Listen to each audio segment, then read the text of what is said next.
Civil जज भर्ती परीक्षा 2022 के परिणाम आने के बाद से ही विवादों में है। एससी, एसटी, ओबीसी, आदिवासी वर्ग की जो आरक्षित सीटें हैं उसको लेकर पक्षपात के आरोप लगाए जा रहे हैं।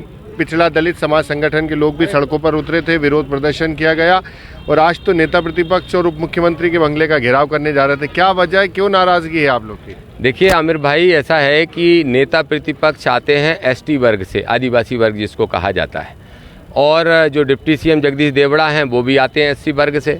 ये जो परिणाम आए हैं इसमें सबसे ज़्यादा अन्याय एससी और एसटी के साथ ही किया गया। आप सोचिए 121 पद थे एसटी के और उसमें से सिर्फ एक भरा गया, एक भी नहीं भरा गया और नेता प्रतिपक्ष चुप हैं, 4 दिन से चुप बैठे हैं। और एससी के लिए भी 18 पद थे, उसमें से सिर्फ एक भरा गया। तो हम देखने जा रहे थे दलित पिछड़ा समाज संगठन के सैकड़ों कार्यकर्ता कि उनके मुंह पे जो ताला लगा है वो कौन सी कंपनी का है, भ्रष्टाचार का है, मैनेजमेंट का है या अपनी पार्टी के दबाव का है। जिसका भी ताला हो या तो वो ताला खोलें और लड़ें लड़ाई हम आरक्षित वर्ग के लोगों की, और नहीं लड़ेंगे तो उनका घेराव फिर करेंगे। आपको क्या लगता है कि एससी, एसटी, ओबीसी के जो आरक्षित वर्ग हैं, आरक्षित सीटें हैं, उनको क्यों सिलेक्शन नहीं किया गया है? अभी कांग्रेस पार्टी के जो आदिवासी कांग्रेस के अध्यक्ष हैं विक्रांत भूरिया, उन्होंने भी ये सवाल खड़े किए हैं, कहीं 5, कहीं 1 एसटी के लिए, कहीं 0, आदिवासियों को तो 0 सीट मिली है। सबसे बड़ी दोषी तो कांग्रेस ही है। क्या कर रहे हैं विक्रांत? पीसी कर रहे हैं कि अभी तक सड़कों पे हजारों लोगों को लेके उतर जाना चाहिए था। 2 आदिवासियों के बड़े नेता कांग्रेस में हैं, एक भूरिया परिवार है और ये उमंग सिंगार है, लेकिन दोनों में से किसी ने क्या किया है? अगर पीसी कर रहे हैं विक्रांत तो विक्रांत भी सड़कों पर उतरे, पहली चीज।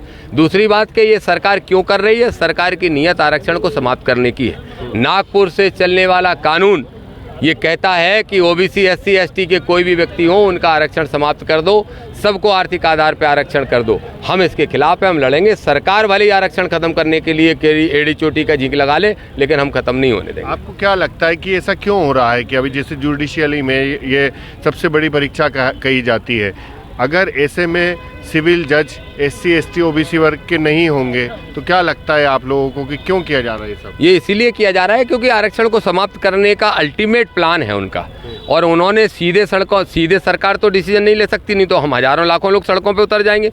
तो उन्होंने चयन प्रक्रिया को दे दिया हाई कोर्ट को, और हाई कोर्ट की जो चयन समिति है उसने ऐसे कठिन नियम जानबूझ के बना दिए कि एससी, एसटी, ओबीसी के लोग उसमें घुस ही ना पाए।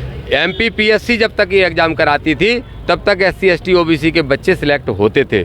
हमारे बच्चे काबिल हैं इसलिए यूपीएससी में और पीएससी में सिलेक्ट होते हैं। तो फिर ऐसे नियम बना के रोकने का जो षड्यंत्र हो रहा है ये सरकार की ही मंशा है, नहीं तो सरकार वापस ले ले, एमपीपीएससी से एग्जाम करा दे और 2022 की परीक्षा को निरस्त कर दे। इन मांगों को लेके हम गए। आप लोग क्या करने वाले हैं? हमने कोर्ट के पास है ये पूरा मामला? तो नहीं, कोर्ट के पास नहीं है। मैं आपको ये बात स्पष्ट कर दूं, ये मामला कोर्ट में नहीं है। इस मामले के खिलाफ हम उसी कोर्ट में जा सकते हैं। ये कोर्ट का एडमिनिस्ट्रेशन का जो सिस्टम है, एडमिनिस्ट्रेटिव जो बॉडी है, प्रशासन जो कोर्ट का है, ये उसका डिसीजन है। उसने चयन समिति बनाई है, ना कि किसी जज ने, ना कि किसी जुडिशली डिसीजन के तहत बनी है। इसलिए जरूरत पड़ेगी तो हम उसी कोर्ट में अपील करेंगे, इनसे इनके मुद्दे पर लड़ेंगे, लेकिन पहले सरकार से तो लड़ लें। जरा सरकार से तो सवाल पूछ लें। हमने तय कर दी है 26 तारीख बाबा साहब के संविधान को आँच नहीं लाने देंगे। संविधान दिवस है 26 नवंबर को, हम यहीं मनाएंगे। बाबा साहब के सामने हजारों लोग इकट्ठे होंगे और फिर जाएंगे मुख्यमंत्री का घेराव करने। तो जिस तरह से सिविल जज 2022 की भर्ती परीक्षा के परिणाम आए उसके बाद से ही विवादों में है, पक्षपात के आरोप लग रहे हैं। दलित पिछड़ा समाज संगठन के लोग भी सड़कों पर उतरे हैं। उनका कहना है कि सरकार की ओर से तो जो किया गया, लेकिन विपक्ष ने भी इस पर कोई सवाल नहीं खड़े किए, इसलिए विपक्ष पर भी सवाल है। और ये पूछने के लिए आज नेता प्रतिपक्ष के बंगले ये दलित पिछड़ा समाज संगठन के लोग जा रहे थे कि नेता प्रतिपक्ष ने इस मामले पर अभी तक क्यों कुछ नहीं बोला, उन्होंने कौन सा ताला लगा रखा है। TV9 मध्य प्रदेश छत्तीसगढ़ के लिए आमिर खान।